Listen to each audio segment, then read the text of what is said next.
នេះជា technical following trend strategy ដែលខ្ញុំដាក់ថា market uptrend signal buy អញ្ចឹងសំណួរសួរថាតើយើងដឹងអត់ថាទៅពេលដែលលំហូរទីផ្សារ uptrend វាដើរបែបម៉េចគេចាប់ទម្រង់វាបែបណា support resistance បែបណាហើយទម្រង់ទីផ្សារ uptrend ហ្នឹងវាមានប្រមាណទម្រង់ទៅតងជាមួយនឹងដែលខ្ញុំដាក់ថា technical following trend strategy មានន័យថាយើង following trend បើសិនអ្វី uptrend គឺយើង signal buy មានថាយើងរកកន្លែង buy ឡើងអានេះយើងមើលតាមលំហូរបើសិនលំហូរទីផ្សារ uptrend buy ឡើងឬក៏លំហូរទីផ្សារ down trend ធ្លាក់យើង sell អាហ្នឹងអញ្ចឹងហើយបានខ្ញុំដាក់ថា technical following trend strategy វាជា strategy មួយដែលយើងអាចលេងរត់តាមលំហូរបើទម្រង់ទីផ្សារឡើងគឺយើង buy ហើយទម្រង់ទីផ្សារធ្លាក់គឺយើង sell អញ្ចឹងគឺខ្ញុំមកបង្ហាញ4ទម្រង់ដែលខ្ញុំដាក់1 2 3 4ទម្រង់4ទម្រង់ដែលទម្រង់ទីផ្សារ uptrend ហើយយើងត្រូវដឹងពីវាថានៅពេលដែលលំហូរទីផ្សារ uptrend វាមានរូបរាងប្រមាណបែបដែលយើងអាចចាប់បានថាវាជា uptrend អញ្ចឹងកាលណាលំហូរទីផ្សារ uptrend លំហូរទីផ្សារ uptrend នៅរាងទី1នេះយើងដឹងថាទីផ្សារ uptrend រូបរាងវាបែបម៉េច support យើងមើល support ជាមួយនឹង resistance វា support resistance អញ្ចឹងបើសិននៅទម្រង់ទីផ្សារ uptrend support នៅខាងក្រោមនេះវាខ្ពស់ជាងគ្នាទៅបន្តិចម្ដងឬក៏យើងអាចនិយាយថា low យ៉ាង high ហើយ resistance ខាងលើគឺវា break មានថា resistance ទី1ទី2ហ្នឹងវាខ្ពស់ជាងគ្នាទៅបន្តិចម្ដងអាហ្នឹង uptrend ហើយអញ្ចឹងទម្រង់ទីផ្សារ uptrend គឺមាន4ទម្រង់ដែលទម្រង់ទីផ្សារវា uptrend ជា signal buy ដែរទម្រង់ទី1ដែលយើងត្រូវដឹងហ្នឹងវា uptrend វាឡើងលើដែរណា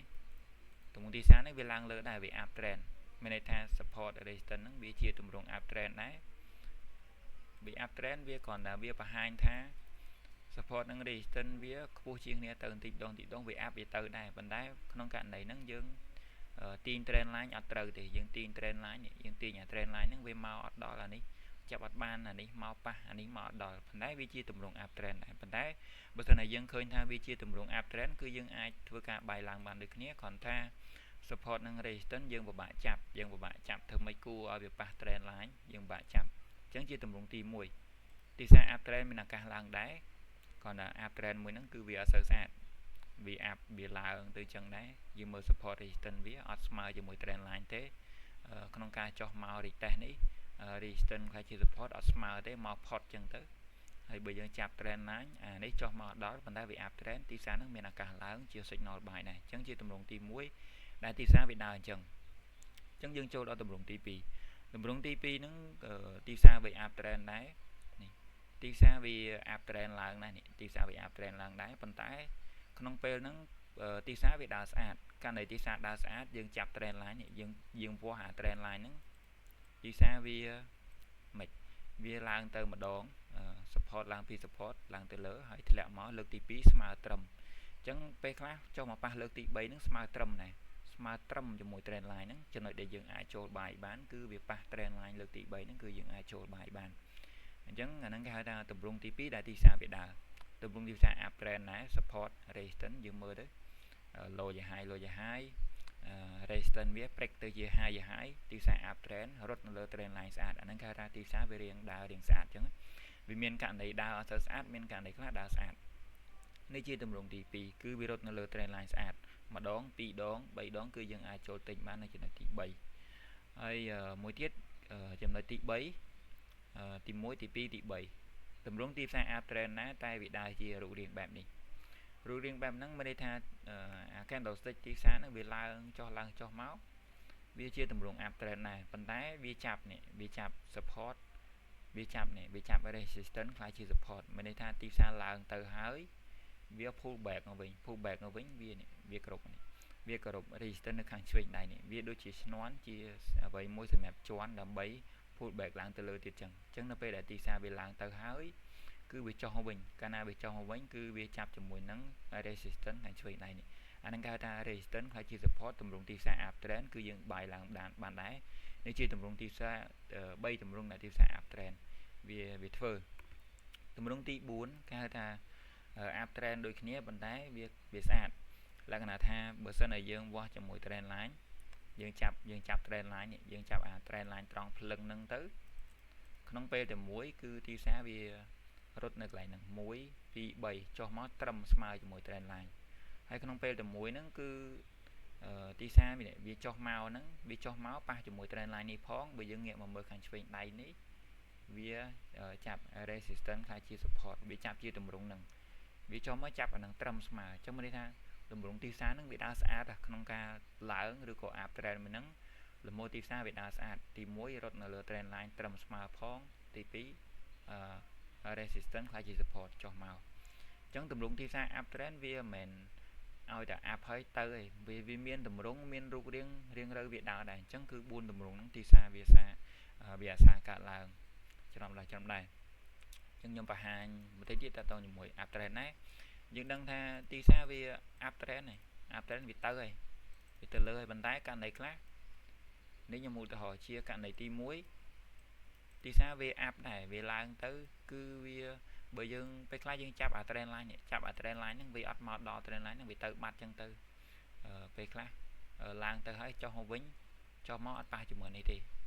ចុះមកអត់ប៉ះជាមួយនេះទេស្ទើរបន្តិចចឹងទៅហើយឡើងទៅបាត់អាហ្នឹង up trend ដែរអាហ្នឹងករណីទីផ្សារ up trend រូបរាងទី1រូបរាងទី2ដែលខ្ញុំលើកឡើងមកវិញគឺរូបរាងវាបែបនេះទី2ដែលទីផ្សារវាដើរស្អាតគឺពេលខ្លះវា up trend ទៅដែរប៉ុន្តែវាឡើងចុះមកមានន័យថាទម្រង់ទីផ្សារហ្នឹងគឺវារត់នៅលើ trend line នេះត្រឹមស្មើស្អាតប៉ះទៅនឹង2ដង3ដងចុះមកត្រឹមស្មើទៅនឹងដដែលត្រឹមស្មើជាមួយ trend line ហ្នឹងទៅទៀតអាហ្នឹងគេថាវាដើររៀងស្អាតករណីខ្លះវាដើរជាទម្រង់ up trend ដែរវាដើរជាទម្រង់បែបនេះអញ្ចឹងក្នុងការឡើងហើយ pull back ធ្លាក់វិញអញ្ចឹងនៅពេលដែលទីផ្សារវាចុះមកនេះវាចុះមកគឺវាចាប់ជាមួយនឹងresistance ខាងឆ្វេងដៃនេះវាចាប់អាហ្នឹងវាដូចជាឈ្នាន់មួយសម្រាប់ជន់ឡើងបន្តទៀតណាចាប់អាហ្នឹងហើយត្រឹមស្មើហ្នឹងឡើងទៅទៀតនេះអាហ្នឹងគេហៅថា resistance ខ្លះជា support ពេលខ្លះទីផ្សារវាគោរព resistance ខ្លះជា support យើងចាប់ជាមួយអា trend line នេះវាអត់ត្រឹមស្មើទេវាមកអត់ដល់តែវាគោរពអានេះតែ up trend វាទៅដែរនឹងទម្រង់ទី3មួយទៀតគេហៅថាវាដើរស្អាតក្នុងពេលតែមួយហ្នឹងគឺវារត់នៅលើ trend line ស្អាតទីផ្សារឡើងហើយធ្លាក់ហ្នឹងគេហៅថា retestment ឡើងទៅម្ដងទៀត retest មកវិញក្នុងពេលតែមួយហ្នឹងគឺវាចាប់ជាមួយនេះវាចាប់ជាមួយ resistance ខាងឆ្វេងដៃនេះវាចាប់ជាមួយ resistance ខាងឆ្វេងដៃហ្នឹងវាចុះមកចាប់ជាមួយនឹងស្មើហើយក្នុងពេលតែមួយហ្នឹងគឺវាប៉ះជាមួយ trend line នេះម្ដង2ដង3ដងត្រឹមស្មើជាមួយ trend line ហ្នឹងទៀត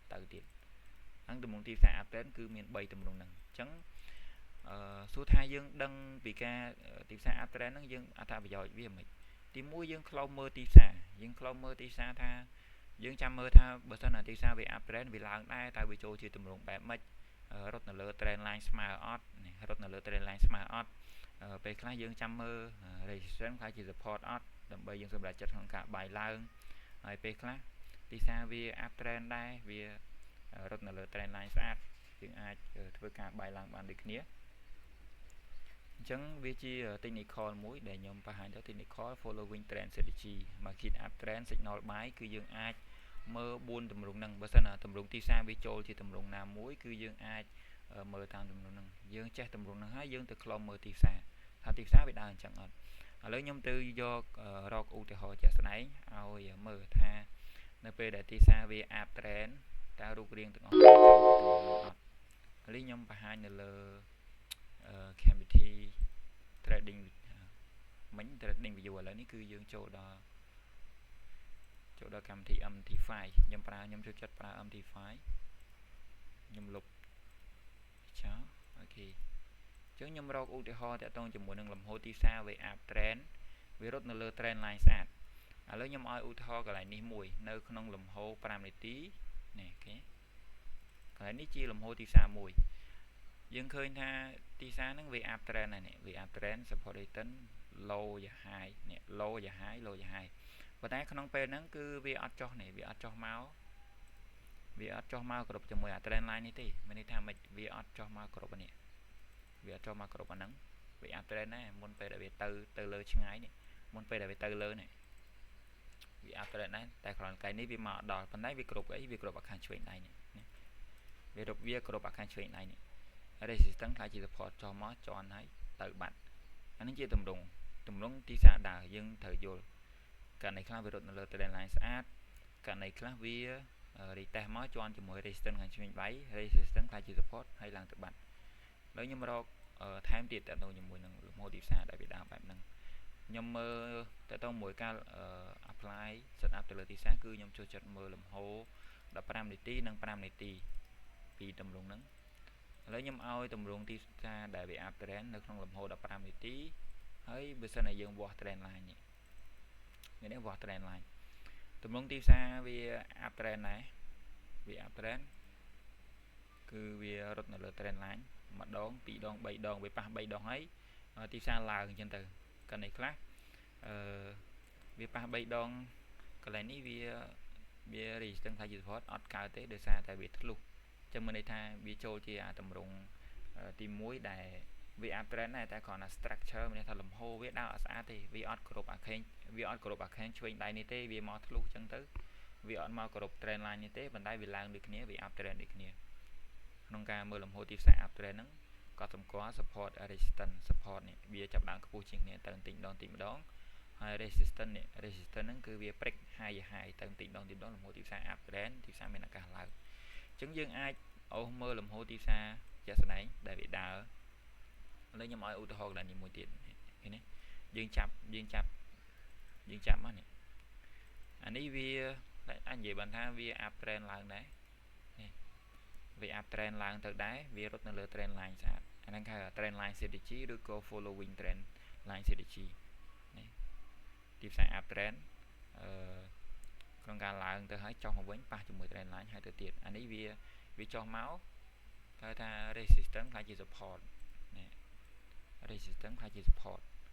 អញ្ចឹងការប្រើ trend line ឬក៏ trade ទៅលើ support and resistance ហ្នឹងគឺយើងអត់អាចទីផ្សារអត់អាចចុះមកត្រឹមស្មើជាមួយចំណុចដែលយើងបានគូបានទេកាលណាបើយើង trade ប្រើ trend line strategy ឬក៏ following trend strategy គឺតម្រូវឲ្យយើងដាក់ SR រៀងឆ្ងាយបន្តិចហ្នឹងតើតើមួយ technical មួយហ្នឹងអញ្ចឹងយើងត្រូវមើលតើតើមួយលំហូរទីផ្សារជាក់ស្ដែងដែលលំហូរទីផ្សារ up trend ហើយយើងមើលទៅលើ structure យើងមើលទៅលើរូបរាងរបស់វាមាន up និង down ខ្ញុំរក